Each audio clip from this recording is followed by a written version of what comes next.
Hi, welcome to Digital Explained to My Mom, the podcast that cuts through the marketing wow. My name is Sultan Simlali. I'm a business consultant passionate about marketing and technology. A couple of months ago, I had a hard time explaining to my mom what I was doing in my day job. I struggled so much that she politely said, interesting. Would you like more coffee? Talking about an experience with friends and colleagues, I realized that I was not alone. This is why I have decided to go on a quest. Find a marketing professional that will be able to tell me who they are, what they do, in words my mom would understand. Enjoy the show.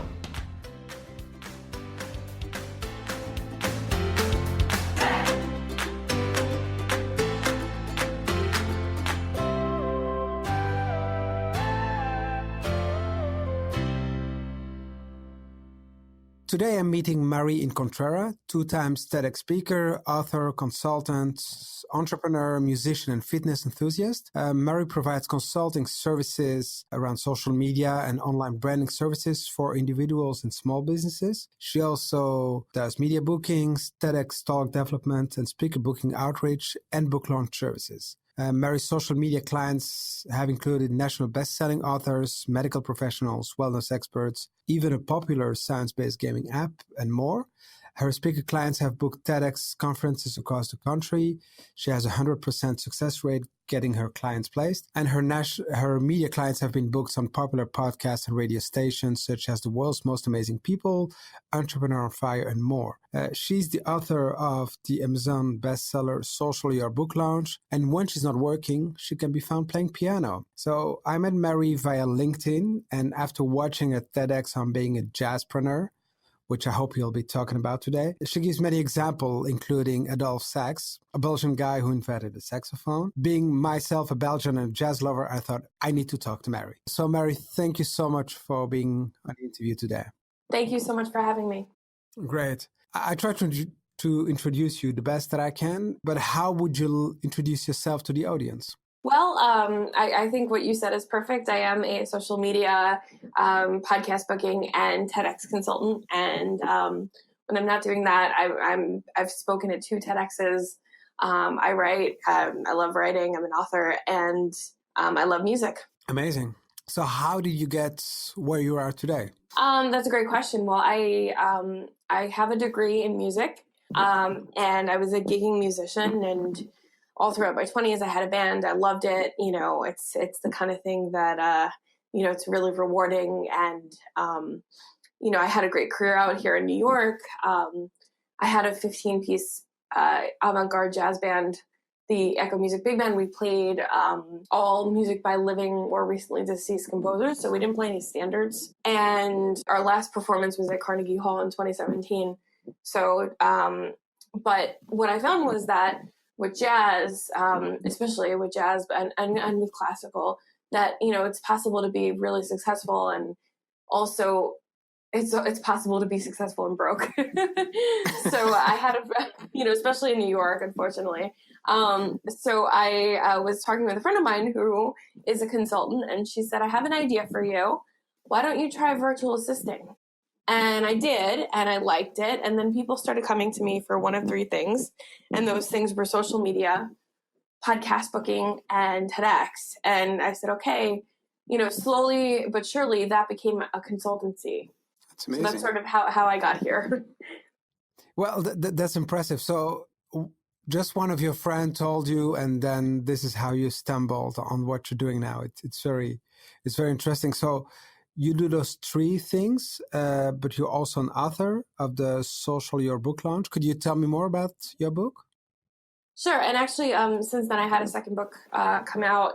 But Social Your Book Launch is about using social media to publicize a book, especially around the launch period, especially if you're self-publishing, though my best practices sort of speak to even if you have a publisher, you have a social media consultant helping you. So it's a pretty quick how-to guide. It focuses mostly on nonfiction authors, but there's some advice in there for fiction authors as well. And that released in March. Okay. Oh, that's really cool. Is it possible to pre-order already? Yeah, it's available on Amazon. Oh, that's great. So we'll provide links to that. Tell me more about this jazzpreneur thing. I really love that story. Thank you. Could you maybe introduce the audience to the concept and the story behind it? Because I believe it's really key. Thank you. Sure. So my first TEDx talk was about the jazzpreneur and how jazz musicians were great innovators of their time, and what that means for business.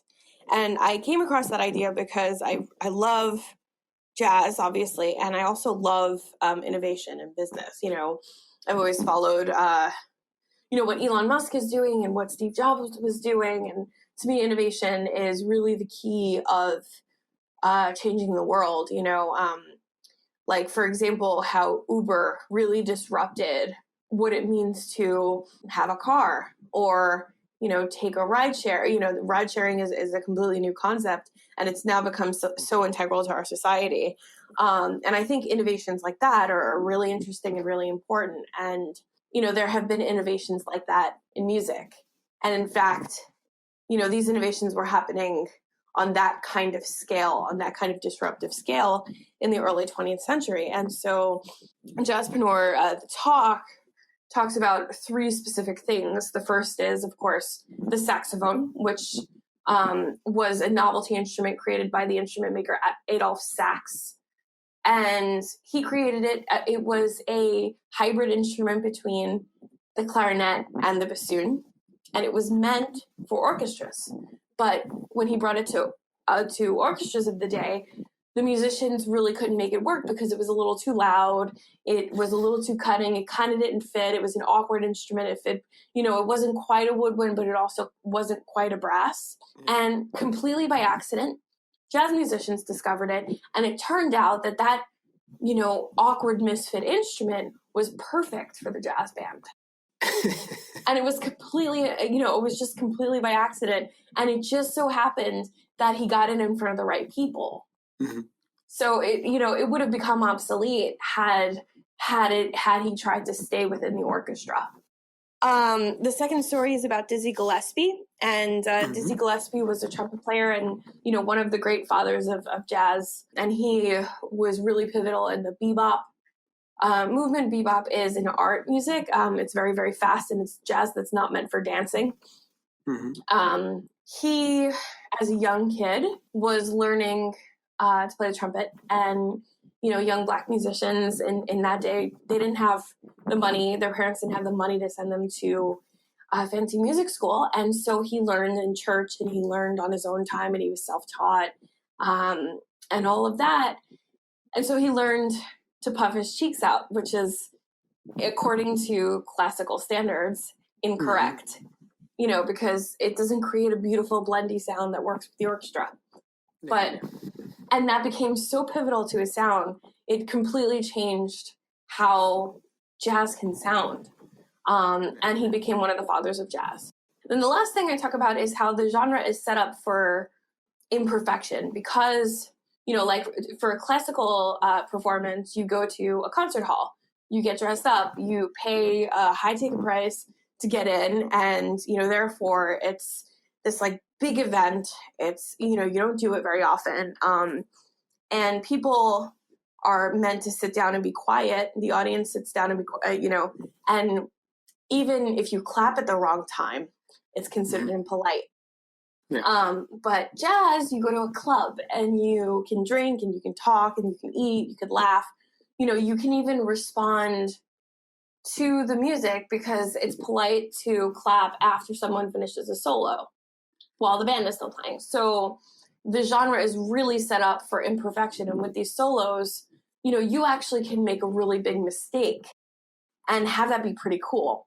And it's better to be messy when you play than it is to be perfect, or what the jazz musicians call square. Because square is not innovative. It's, kind of stilted. It doesn't flow. So those are the 3 points that I make in Jazzpreneur. Yeah. And when you look at the way companies innovate, but also the whole agile way of working that everyone in industry is talking about, it's true. It's actually what those guys were doing. So Right. it's really about, yeah. It was really shocking because then you look at how specific inventions are being used for purposes that were not meant to, but have made a huge impact. And I think one of the cool example, which we use less and less, is the text. So the SMS service was not meant as a business stream, but once telcos and also users discovered what an SMS could mean, well, it was a big revenue maker. Well, it was just meant as a service messaging system. So, and not for communicating with people. So that's really, really, really cool. So when you work with your customers, how do you engage with them? Well, my clients, because I do 3 specific things, a lot of times my clients will come to me for one thing, and then they might work with me with different things over time. Social media and podcasts are really sort of a more ongoing thing, and they're an engagement for a longer period of time. Social media can be a very big ongoing project. I've worked with some of my clients for years now. And what I do is I learn their voice. I create a digital brand, and that can include visuals. So I can create graphics as well as, text posts that really speak to their thought leadership and their visual brand and everything. Podcasts, we strategize and we talk about what proper messaging is and what kind of podcasts they should be on. And then TEDx is kind of this one-off when you're ready thing. And what I do with that, it's pretty special. I will take my clients through the idea process. And, because most of my clients are in the thought leadership field. They're Inc. and Forbes writers, they're HBR writers, they have books, they're CEOs and that sort of thing. So I will work on their idea with them because everybody has a great idea. It just takes honing for the TED stage. And then once it's ready, we'll get their pitch materials together and I'll pitch them. Wow. Yeah, that's really cool. Thanks. And so you really work on the framework that TEDx is using, the 18 minutes, the 3 core IDs and so on. Yeah. I really love TEDx, and you can binge watch TED Talks. Sometimes it's worse than House of Cards. Agreed. I mean, I sit I'll be honest with you, I work from home, and sometimes all I do is I sit at home, and while I'm working, I'll listen to, I'll keep the TEDx event stream on and I'll just listen. Yeah. So I agree with you. It can be worse than House of Cards. As you know, the podcast is called Digital Explained to My Mom. And so the question for me is, does your mom know what you do? And how did you explain to your mom what you're doing? That's actually really funny. And there's a little story behind that. I was with my mom. We went to an exercise class together. And after the class, I checked my phone, and my phone was, I had all these email notifications, and my mom saw that I was answering emails, and she kind of looked over my shoulder, and she saw that one of my clients said, "Oh, I really like this. Thank you." And it was just kind of an approval email. She go, "Oh, they like it. Okay, great." She said, "I don't know why people pay you, but what you do is great." So I said, "Okay, thanks, Mom. I guess that's, and she kind of understands it on a 30,000 foot view level of like, yeah, she gets TED Talks and she, runs people's social media and she gets them interviews, but like she can't really explain it further than that, I think." Okay. So when she'll have Christmas drinks or a New Year's Eve party and people will ask her what her daughter is doing, she's just going to say, "My mom is doing amazing work. People love her, and it's something about TEDx." Right. I don't know what she does, but I'm proud of her. Like it's basically that. I think we all try to make our mom proud. So yeah. I think it's the name of the game. So let's say you meet someone who just turned 18 or struggling with their studies. What would be your advice to them? What would you recommend them to start their career? Well, I would recommend study what you are passionate about, because that might lead you to something that you didn't expect, but it's worth it. And also don't put too much don't put too much pressure on your formal education, because education, especially nowadays, can come in many, many forms, including online learning and that sort of thing. And, so college is great, but it's not for everyone. Mm-hmm. And I really believe that, it's there to study what you love and what you would love to do, if that's the appropriate venue for it, and the reason I'm saying these things is because even though I'm not really making my living as a full-time musician anymore, I have no regrets about studying it, because my clients come to me because I'm creative. Mm-hmm. And also on the flip side of that, I learned much of what I learned about music didn't happen in college. It happened on the field. And so I feel that my education was really, really in the venues and, in the practice room. Yeah. No, that's true. That's true. I really like that, because I would say that when you were 12, maybe you were not thinking about, okay, I'm going to be supporting people to get TEDx conferences, right. Or right. Right, exactly. Or doing social media stuff now. Yeah. So you studied something completely different, but it fuels everything you're doing right now. Exactly. It's very inspiring. Yeah, I find it very inspiring. So what's next for you? What's next? I did 2 TEDx talks this year. I'm hoping to do more next year. Cool. One of my speaker coaches, she wants me to be she wants me to do the most in the world.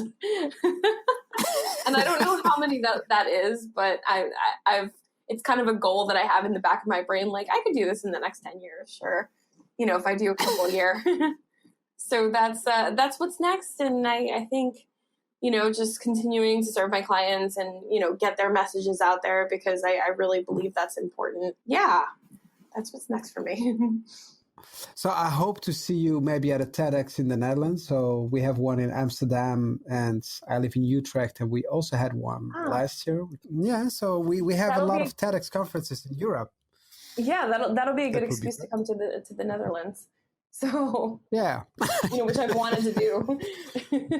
Oh, that's great. So how can people learn more about you, Mary? They can find me on LinkedIn, which is how we found each other, or my website is incontrera.com. So it's just my last name, INCONTRERA.com. Or they can email me, marie.incontrera@gmail.com, or they can find me on social media. Okay. Yeah, that's great. So as part of the show notes, I'll put your contact details, so the website, LinkedIn, but also links to your videos, to your TEDx, and people can connect with you. So I really want to thank you, Mary, for being on a podcast. I would say I wish you a very happy Christmas time, happy New Year, and keep making your mom proud. Thank you. Thank you, Mary. Thanks for listening to Digital Explained to My Mom, the podcast that cuts through the marketing wow. If you like the podcast, please rate it with 5 stars on iTunes or the podcasting app you use. Remember that sharing is caring, so feel free to share with your friends and colleagues. You will find the show notes on our website, digitalexplainedtomymom.com. I'm looking forward for your feedback, ideas, and more. So let's connect on LinkedIn. My name is Sultan Simnali, or on Twitter, where I go by the name of Sultanology. The music you have heard is from bensound.com. Thanks for listening. See you next time.